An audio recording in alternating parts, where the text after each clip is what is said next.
there's an African proverb that says, if you want to go fast, go alone. If you want to go far, you go with others. And that's exactly what you're talking about. There's a comment up here that says, this guy is amazing. We need him to run for president or write a book.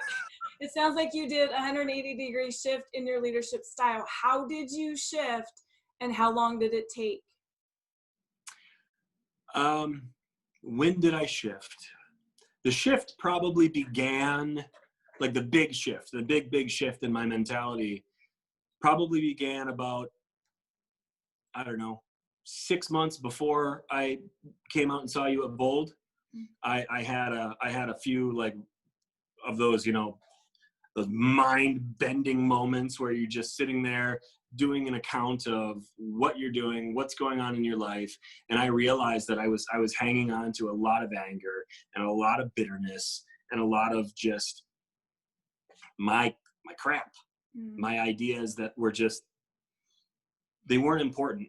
And it was a very spiritual moment for me. And it was, I was raised in church, and I've been religious, quasi-religious most of my life. I had my dark years, we call them, and I went off and partied my brains out and moved across the country and tried to build what Adam could build. And I can tell you what, like when I did that, I got everything I wanted. I was popular. I had all the things that I wanted. I was surrounded by cool people, and I was miserable, like alone and miserable, surrounded by people, alone and miserable. And that's when I really started like taking a closer inventory about what's important to me. And it was the love. It was that love factor. Everything is better when you do it with love. If the heart behind it is pure, then getting yourself hurt isn't scary anymore. And I'm fine if somebody wants to emotionally hurt me, physically hurt me, but if you've got love, it doesn't sting as bad. But the change shifted probably, like I said, about 6 months before I went to Bold, and it was a really hands open moment. I got in a couple big arguments with some people that were very, very close to me, and I got down on my knees and I prayed and I said, I'm done with this. And I said, you know, let's try things your way, God.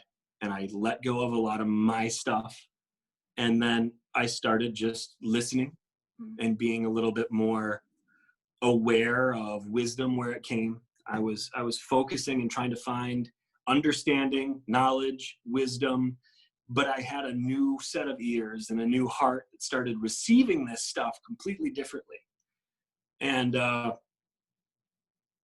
it's really special. Like when you can truly let go of the stuff that your flesh is hanging on to, there's happiness and there's life to be had. And so I would say, you know, find your greater power, whatever that is.